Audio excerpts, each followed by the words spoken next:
The first warning sign rarely looks dramatic. It is not an explosion, not a siren, not even a visible failure. In most real grid emergencies, the beginning is silent. Lights flicker once, then again. Air conditioners stop. Elevators freeze between floors.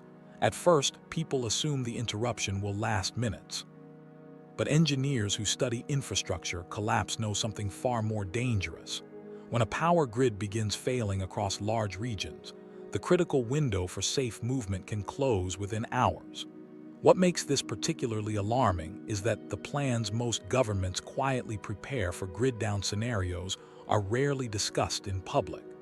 These plans are not conspiratorial secrets. They are engineering responses to predictable physics. When the electrical grid collapses, cities transform rapidly from systems of organized flow into systems of friction, scarcity, and obstruction. To understand why escape planning exists at all, we need to understand how modern cities function under electricity. Urban survival depends on a continuous energy network. Water pumps require electricity to maintain pressure. Fuel stations require electricity to run pumps and payment systems. Communication towers depend on backup batteries that often last only 4 to 8 hours. Traffic lights go dark, turning intersections into chaotic bottlenecks. In emergency management modeling, this cascading loss is known as infrastructure interdependency failure. It means the electrical grid is not just one system. It is the foundation beneath almost every other system.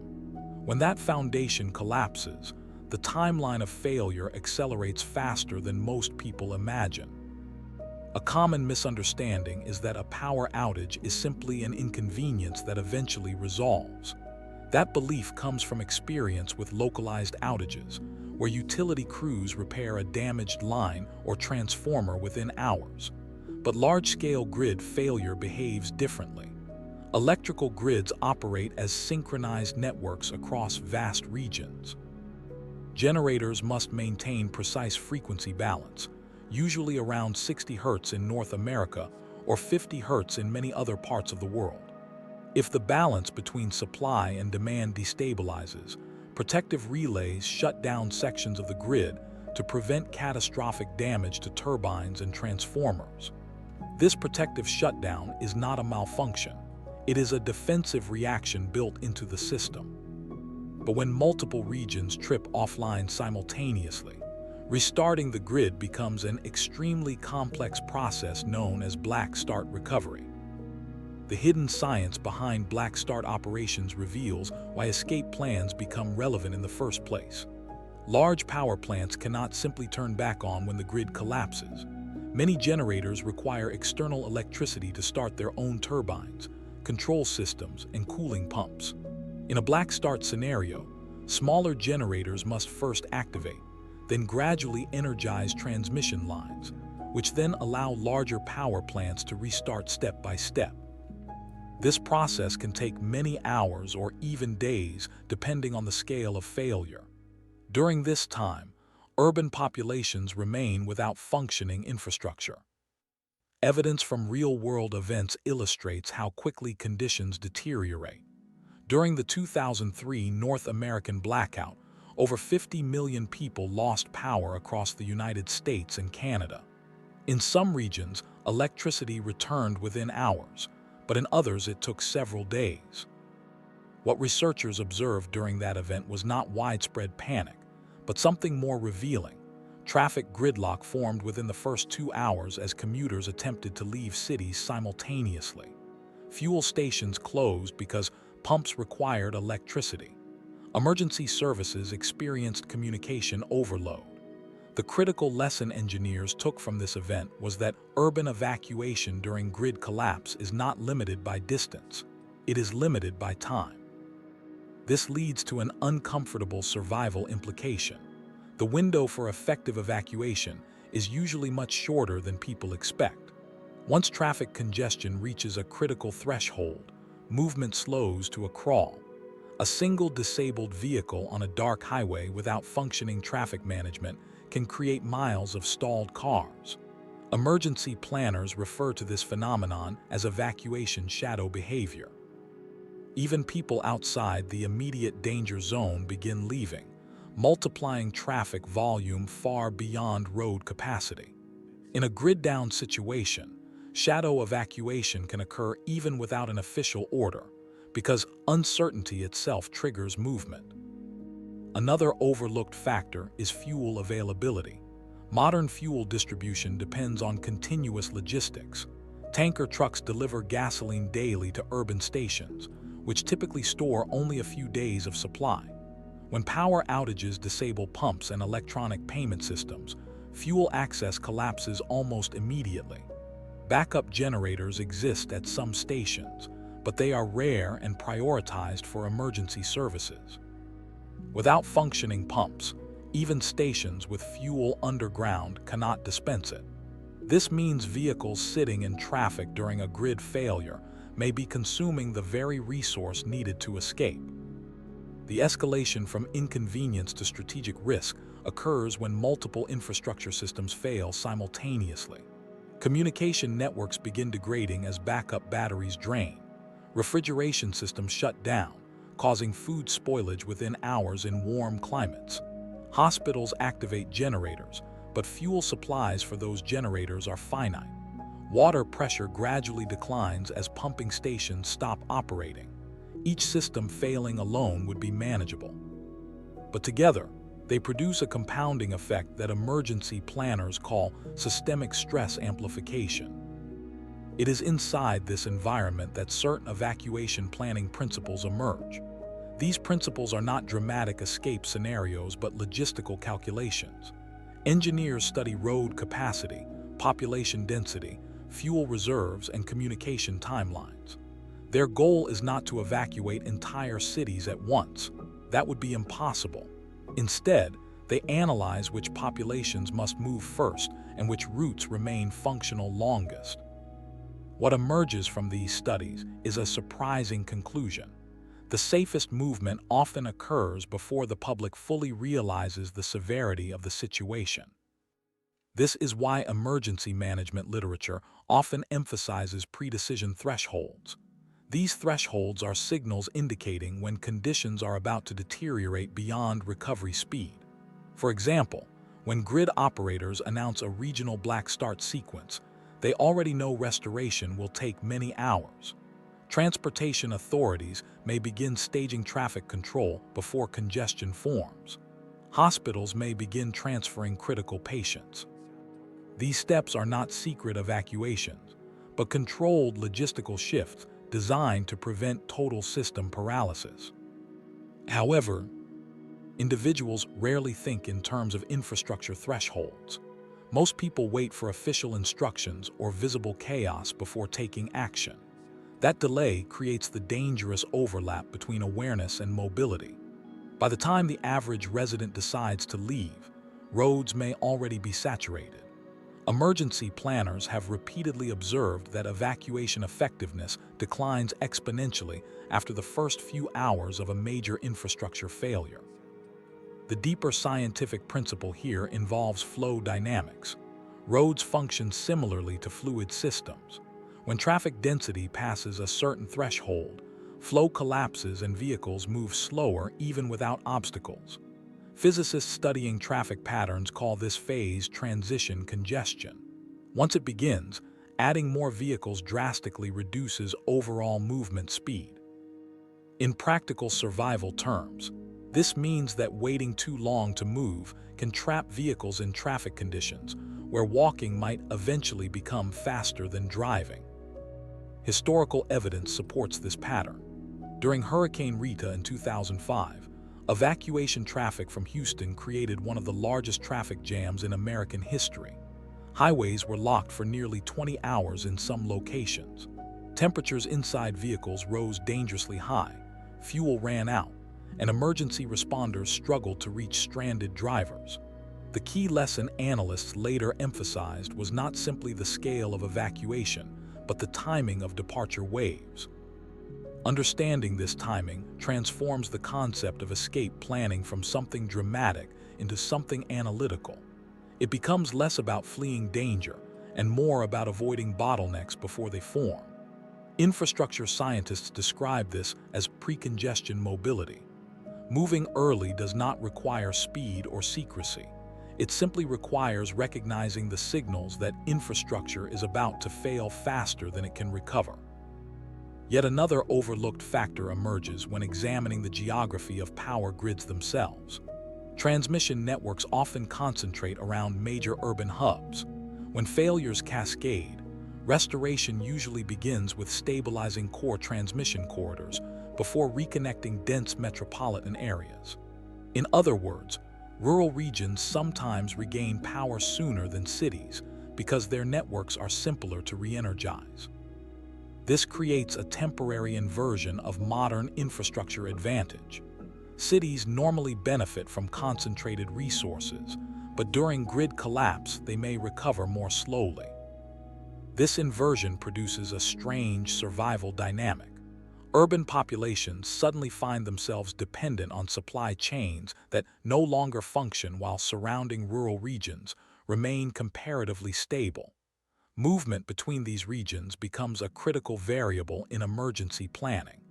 But when millions attempt that movement simultaneously, transportation systems cannot absorb the load. The final escalation emerges when we consider how rapidly human behavior shifts under uncertainty. Studies of disaster psychology show that people rarely panic immediately. Instead, they enter a phase called milling behavior, where individuals seek confirmation from others before acting. During this period, valuable time passes while people check phones, talk to neighbors, or wait for official news. When confirmation finally arrives that the situation is serious, many people move at once. That synchronized movement overwhelms infrastructure almost instantly. What makes grid-down escape planning urgent is not the fear of collapse itself, but the predictable timing of these behavioral waves. Engineers can model electrical systems and road capacity with remarkable accuracy. What they cannot control is the moment when millions of individuals decide to act.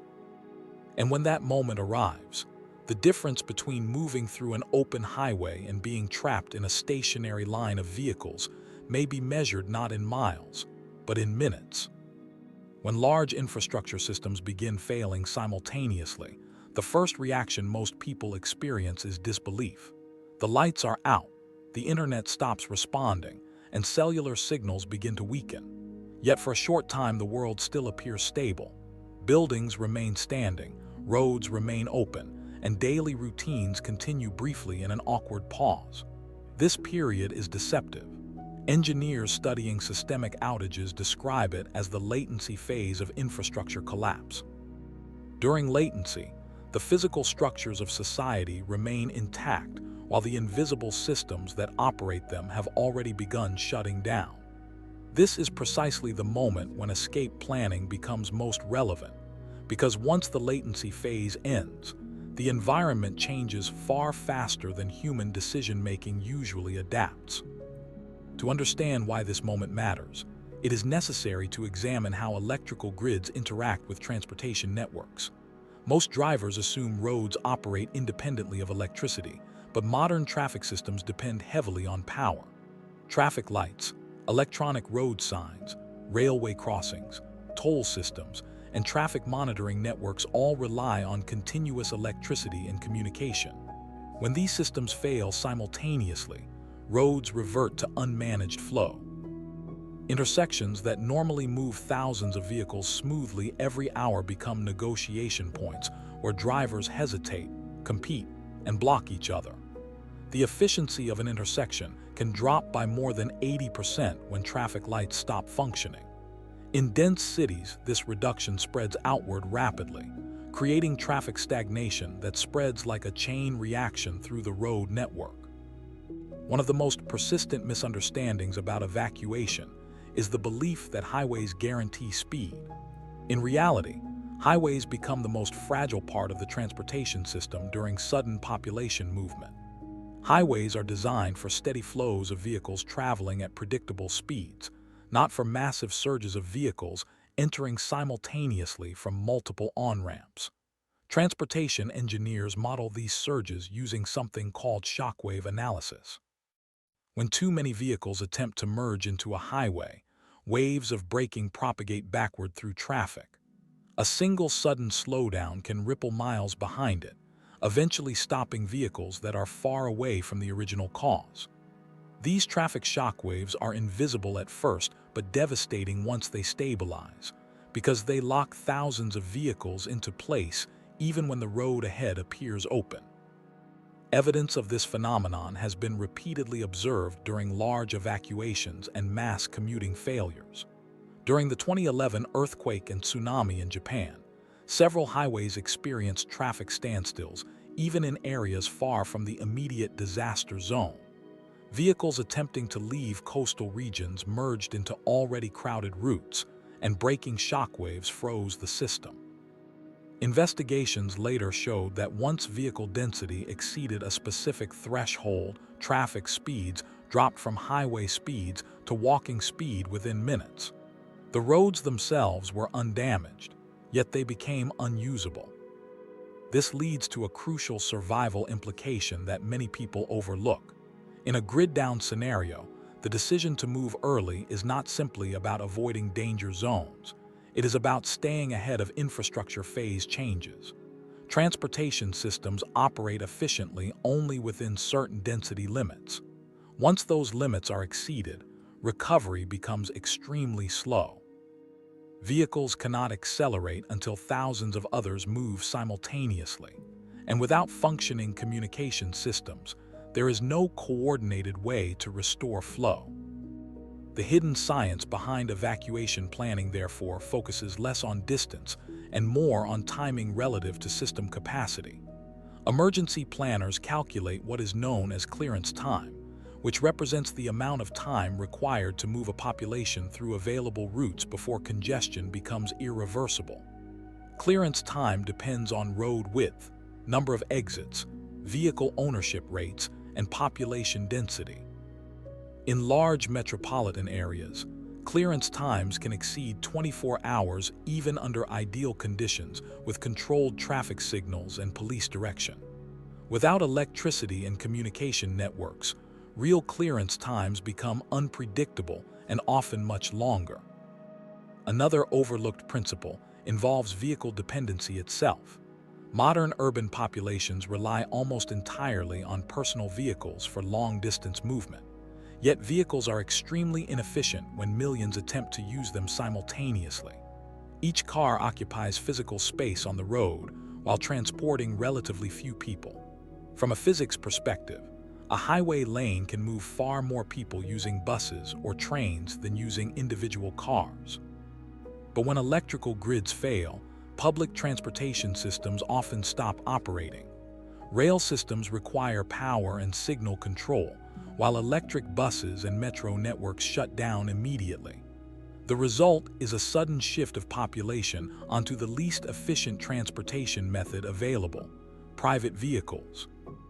This sudden concentration of vehicles produces another escalation in risk known as route convergence. Drivers naturally choose familiar roads or major highways when leaving an area. That behavior funnels traffic toward a small number of routes while other smaller roads remain underused. Navigation systems normally help distribute traffic by suggesting alternative routes, but when communication networks fail, those systems lose real-time data. Drivers revert to memory and instinct, unintentionally directing millions of vehicles toward identical exits. Fuel logistics compound this problem further. During a grid failure, gasoline distribution halts quickly because refineries, pipeline pumps, and loading terminals all depend on electricity. Tanker trucks cannot refill stations, and stations without generators cannot pump fuel. Vehicles caught in traffic consume fuel while barely moving. If engines remain running to maintain air conditioning or heating, consumption increases further. Transportation researchers have calculated that in severe congestion conditions, vehicles may burn several liters of fuel per hour while traveling only a few kilometers. Once fuel gauges approach empty, drivers face a dilemma: abandon the vehicle or risk becoming stranded on the road. Abandoned vehicles introduce a new layer of infrastructure disruption. A single disabled car on a narrow road can block an entire lane, forcing traffic to merge and further slowing movement. As fuel shortages spread, abandoned vehicles multiply. Emergency planners call this secondary obstruction, and it transforms already slow roads into near-permanent barriers. Even if traffic ahead begins moving, physical obstacles remain scattered across lanes, preventing the road from returning to normal flow. The escalation does not end with transportation. As power remains down, communication networks deteriorate. Cellular towers operate on backup batteries designed to last several hours. Some towers have generators, but fuel resupply becomes difficult during widespread outages. When towers shut down, mobile phones lose signal entirely. Without communication networks, coordination between authorities and the public collapses. Road closures, hazards, and safe routes become impossible to broadcast quickly. People already on the move must rely on limited information, increasing the likelihood that many will unknowingly travel toward blocked routes. At this stage of infrastructure degradation, the psychological environment begins to change.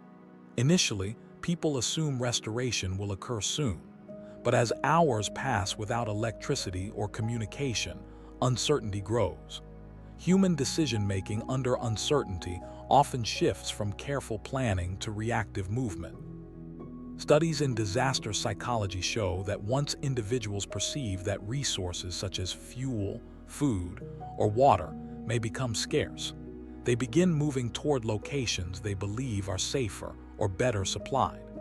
This movement may occur even without official evacuation orders, creating spontaneous migration patterns that overwhelm infrastructure even faster.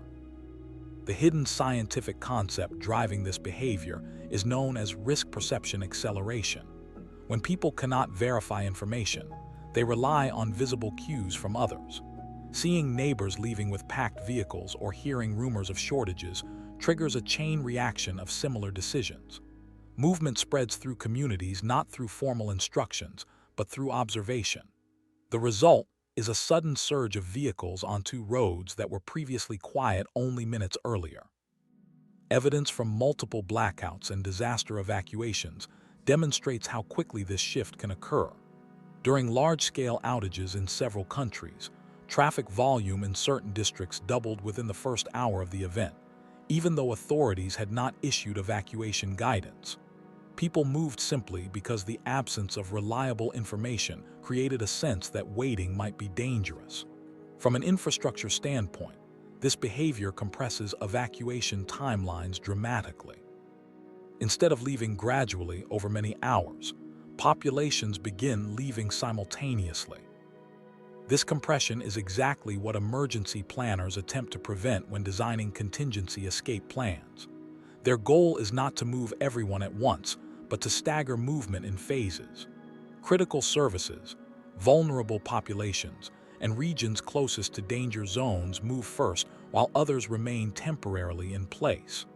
However, these carefully designed sequences depend on communication networks and public compliance.